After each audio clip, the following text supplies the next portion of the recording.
নাহিবি মোৰ কাষলৈ নাহিবি মোৰ কাষলৈ ডাউনৰ পৰা নাহিবি পুৰা মাৰি দিয়া চুই মাৰি দিয়া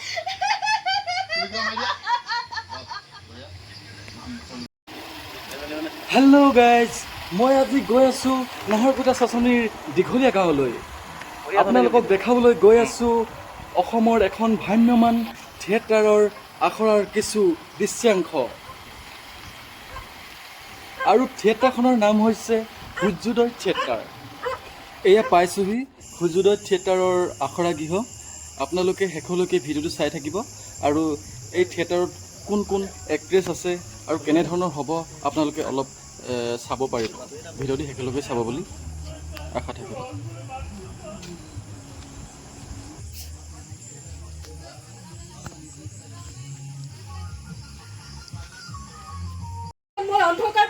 নমস্কাৰ, আজি আমি আহি পাইছোঁহি আমাৰ সূৰ্যোদয়ৰ থিয়েটাৰ উপস্থিত আছোঁহি। ইয়াতে আমাৰ জনপ্ৰিয় অভিনেতা লগ পালোঁ মোক লৈ গ'ল থানালৈ খুব ভাল লাগিছে, ভাইটি আহিছে আৰু এটা ভাল খবৰ। মই চাচনিত আছোঁ আমাৰ যিখন সূৰ্যোদয় থিয়েটাৰ। মই এবাৰ আহিবৰ কাৰণে ভগৱানে মোক মাতিছে, ভাল লাগিছে আৰু যিটো ৰাইজৰ মৰম আৰু আপোনালোকে চাব। এইবাৰ আমাৰ গংগা আছে আৰু তেওঁৰ লগা পাণ্ডুলিপি, তিনিখন নাটক খুব ধুনীয়া, আপোনালোকে চাই বহুত ভাল পাব। টিকেট কাটি চোৱা যেন নালাগিব, একদম আৰাম পাব, হাঁহিব পাব, কান্দিব পাব, একশ্যনছ আছে, গান আছে, চব আছে, একদম আৰামত চাই কেনে আৰামত শুব পাৰিব। আহক আপোনালোকে। আপোনাক মই কেতিয়াবা চিনি পাওঁ যদি কওঁ, আপুনি যে এটা মানে এখন কি আছিলে পাহৰিছোঁ বাৰু, চিডি চাইছিলে তুমি যদি পাপৰি হয় মই পাপৰ বুলি কয় যে, এইটো চিডি আছিলে, চিডি কেছেট। তেতিয়া বহুত বহুত সৰুৰ পৰা কষ্ট কৰিছোঁ। তেতিয়াৰ পৰা মানে আপোনাৰ খুব চাওঁ মই, এতিয়া বহুত ভাল লাগে। ইউটিউব ওলাল বা কিবা ওলাল, তেতিয়া চিডি আছিলে, তেতিয়া সেই মজাটোৱে বেলেগ আছিলে। মজাটোৱে বেলেগ আছিল। এখন ডাবল পি আছিলে, ভাল লাগিছে। মোৰ চিনাকি মানে আপোনাৰ তেতিয়াৰ পৰাই মানে। হয়, ধন্যবাদ। আজি লগ পাই বহুত ভাল লাগিল। আমাৰ বিপুল ৰাভা দেৱক ভবা নাছিলোঁ আজি। আমাৰ আখৰা চলি আছে তীব্ৰ গতিত। আমাৰ বেছি দিন নাই ওলাবৰ কাৰণে, আৰু আপোনালোকে ৰেডি হওক, আমি যাব ৰেডি হৈ আছোঁ আৰু আশীৰ্বাদ কৰিব, হাঁহিব পাৰিব, এইখিনি আশা দিছোঁ। একদম আৰামছে চাব পাৰিব। ভাল হ'বই। আমাৰ বিপুল ৰাভাদেৱ আছে, দৃশ্যমান এজন জনপ্ৰিয় অভিনেতা, সকলোৱে ভাল পায়। চবে ভালে ভালে থাকক, তাকে ভগৱানৰ ওচৰত প্ৰাৰ্থনা কৰিছোঁ। Thank you. আখৰৰ কিছু দৃশ্যাংশ আপোনালোকক দেখাবলৈ চেষ্টা কৰিছোঁ।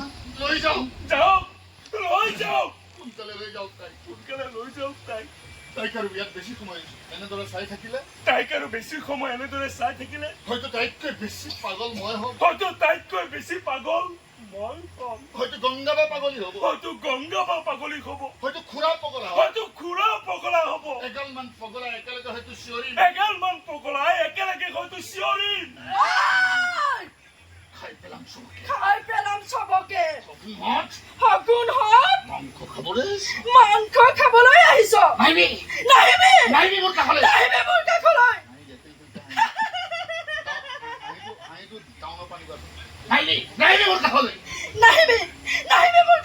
ডাউনৰ পৰা নাহিবি পুৰা মাৰি দিয়া চুই মাৰি দিয়া মোৰ ল'ৰা আহি পাই গ'ল। অলপ পাছত হস্পিটেলৰ পৰা গাড়ীও আহি পাব। ৰবটো ৰাখিলো, অকণ ওপৰত ৰাখিলো।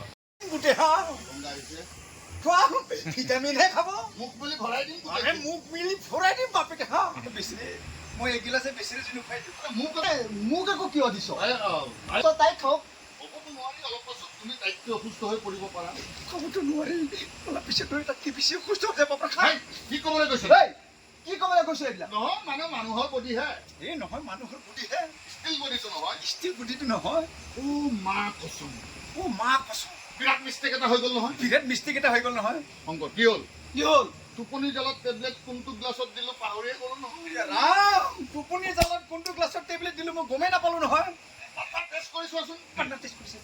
তিতা মিঠা কিবা পোৱা নেকি? তিতা মিঠা পোৱা নেকি? কিহৰ টেবলেট? ভণ্টিক মাৰিবলৈ আহিছ? মাৰিম। তাই জীয়াই থাকিলে মই মৰিব লাগিব। মাৰিম। গতিকে মাৰিম। কেৱল তাইকে নহয়, কেৱল তাইকে নহয়, তহঁত কাকো জীয়াই নাৰাখো। তহঁত কাকো জীয়াই নাৰাখো। পাপা গাড়ীত পেট্ৰল আছে, লৈ আহ। পাপা গাড়ীতে পেট্ৰল আছে, লৈ আহা। এই হেই ভনীয়েৰে মৰাৰ আগত তোক মাৰিম। ভনীয়ে মৰাৰ আগত তোক মাৰিম। তৰ প্ৰথম তৰ। এই যে ঠেলা মাৰি দিওঁতে তোক মাৰিম। চলা চলা চলা চেপুৰি কৈছো নহয়। চলা চলা খতমে কৰি দি। তহঁতৰ উৎপাত বাঢ়ি গৈছে। হেই, হেই, হেই, চলা।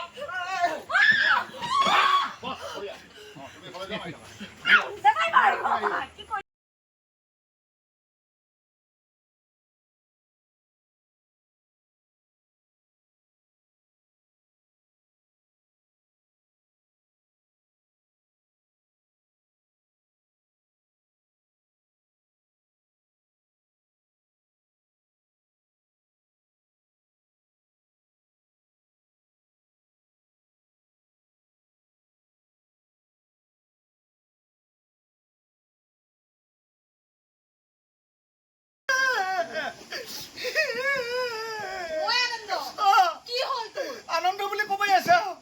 মোৰ নামটোহে আনন্দ। মই আনন্দত নাই, বিৰাট দুখত আছো। তামাম টেনচন পাই দিওঁ। কি টেনচন নো? মোৰ জানাই দেখোন মই মানুহটো বিৰাট ঠাণ্ডা, কাৰণ মোৰ পুহ মাহত জন্ম পোৱা হয় না। মোৰ কি হৈছে জানা, আজি তামাম টেনচন। কি টেনচন? টেনচন মানে কি জানা, মই আজি বজাৰৰ পৰা আহি আছিলো। আহি থাকোঁতে ৰাস্তাত ছোৱালী এজনী লগ পালে। লগ পাই কেনে কৈছে যে মোক অলপমান সহায় কৰি দিয়ক, মোক আগৰ ৰাস্তাত নমাই থৈ দিবি বুলি কৈছে। মইতো ভেস্পাখানত গেলোঁ, যাওঁতে পিছফালে উঠাই আনিলোঁ। আহি আছো তাৰপিছত কৈছে মোৰ মাথাটো ঘূৰাইছে আৰু মাথা গৰম হৈ গ'ল। মোৰ টেনচন খাই গ'লোঁ। মই তাৰপিছত কি কৰিলোঁ, মই ডক্টৰ তাত লৈ গ'লোঁ। ডক্টৰ তাত নিয়াৰ পিছত তাক ডক্টৰে পৰীক্ষা কৰিলা। ডক্টৰে আহি কিনে কৈছে ভাল খবৰ বুলি কৈছে। ভাল খবৰ? মোক কৈছে তই এবাৰ বাপেক হ'ব ওলাইছে বুলি কৈছে। মোৰতো মাথা নষ্ট হৈ গ'ল। মই কৈছো মই কেনেকে বাপেক হ'ম, এইটো মোৰ মাইকী নহয়। নাই এইটো বাপেক হ'ব ওলাইছে। মই কৈছো মই এইটো মোৰ মাইকী নহয়, মই ৰাস্তাত পাইহে উঠাই নিছো। তাৰপিছত লাষ্টত গম পালোঁ এই ছোৱালীজনী মাথাটো কেনেক আছে। তাই কৈছে এইটোৱে মোৰ মোটা বুলি কৈছে। মই কৈছো মই মোটা নহয়, সি নেৰে মই নহওঁ বুলি কওঁ। লাষ্টত ডাক্তৰে কনফিউজ হৈ গৈছে। লাষ্টত কৈছে কাৰোবাৰ বাচ্চা পৰীক্ষা কৰিব লাগিব বুলি কৈছে। মোকোতো ডাক্তৰে ভিতৰত লৈ গ'ল। লৈ যাই কিনে মই ইউৰিন টেষ্ট কৰিছে। ইউৰিন টেষ্ট নহয়, ডিএনএ টেষ্ট। ডিএনএ সেইটো পৰীক্ষা কৰিছে। 5 মিনিট পিছত ডক্টৰ ওলাই আহিছে আৰু কৈছে ভাল খবৰ বুলি কৈছে। মই ভাবছো আৰু কি ভাল খবৰ হ'ল। ডাক্তৰে কৈছে তই জীৱনত বাপেকেই হ'ব নোৱাৰা বুলি কৈছে। মোৰতো মাথা গৰম হৈ গ'ল আৰু টেনচন বাঢ়ি গ'ল। কিয় জানানা, মইতো বিয়া পাতিছো, ঘৰত মাইকীটো আছে। এতিয়া মোৰ মাইকীটো ডেলিভাৰী হৈ আছে। কিন্তু মই যদি বাপেকেই হ'ব নোৱাৰো, সেই বাচ্চাটো কাৰবা পাগলা লাগি গৈছে মোৰ জানা। হ'ব নহয়। হ'ব দে, হ'ব। এইফালে অভিনেতাসকল বহি আছে, কিছু সময় জিৰণি লৈছে। তাৰ মালিক কুশল গগৈ আমি লগ পাইছোঁ। কেনেকুৱা আপোনাৰ মনোভাৱ আজি? ভাল লাগিছে তোমালোকে অহাৰ কাৰণে।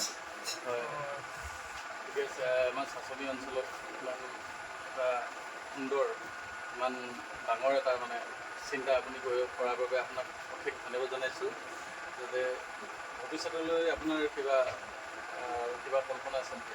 কল্পনা মানে মই যিমান আগবঢ়াই নিব পাৰোঁ থিয়েটাৰখন, তেওঁলোকে এটা A ক্লাছলৈ নিব পাৰোঁ, মই সেইটোৱে চিন্তা কৰোঁ। এইফালে আপোনাৰ নাম? মোৰ নাম শ্ৰী ৰোহিন্দ্ৰ চেতিয়া। ৰোহিন্দ্ৰ চেতিয়া। আপুনি থিয়েটাৰ এতিয়া কি দায়িত্ব আছে? ব্যৱস্থাপনা দায়িত্ব আছে। তাৰপিছত এইফালে এই আমাৰ মন্টু চাওদাং বুলি ক'লে চিনি পায়। আপুনি কি দায়িত্বত আছে? ব্যৱস্থাপনাৰ দায়িত্বত আছে আমাৰ মন্টু চাওদাং দা। খুব সুন্দৰভাৱে তেখেতলোকে জড়িত হৈ আছে। আৰু এইফালে প্ৰতাপ দা আছে। নমস্কাৰ। প্ৰতাপ দা ছেক্ৰেটৰী, ছেক্ৰেটৰী দায়িত্বত আছে। কেনেকুৱা লাগিছে আপোনাৰ? আমি আচলতে সঁচাকৈ এটা পিছপৰা অঞ্চলৰ পৰা এইটো ধৰণৰ অনুষ্ঠান আমি ৰাইজৰ মাজলৈ লৈ যাবলৈ সক্ষম হৈছোঁ। 2022 চনৰ পৰা আমি প্ৰস্তুতি আৰম্ভ কৰিছিলোঁ। 23 চনত আমি আচলতে সফলভাৱে আমি ৰাইজৰ মাজলৈ ওলাই যাবলৈ সক্ষম হৈছোঁ। যোৱা বছৰ আমি ৰাইজৰ সুন্দৰ মৰম চিনে পাইছোঁ। আশা কৰিছোঁ আমি এইবাৰো ৰাইজৰ পৰা আশীৰ্বাদ পাম, মৰম পাম, চিনে পাম। ৰাইজে আশীৰ্বাদ কৰিলে হয়তো ভৱিষ্যতলৈ আমি অনুষ্ঠানটি আৰু ডাঙৰ কৰিবলৈ সক্ষম হ'ম। গতিকে ৰাইজে যি বিচাৰ কৰে আৰু তাকে। ধন্যবাদ। জনপ্ৰিয় নাট্যকাৰ পৰিচালক ক্ষিতিশ বৰাদেৱৰ নাটক গংগা, দেওলগা পাণ্ডুলিপি, তপস্বনী নামৰ এই নাটককেইখন বৰ সুন্দৰকৈ আখৰা চলি আছে আৰু আপোনালোকে এই সূৰ্যোদয় থিয়েটাৰ চাই বহুত ভাল পাব বুলি মই আশা কৰিছোঁ আৰু সকলোৱে যাতে আহিব তাৰে কামনা কৰিলোঁ আৰু শেষলৈকে ভিডিঅ'টি চোৱাৰ বাবে আপোনালোকক সকলোকে ধন্যবাদ জনালোঁ।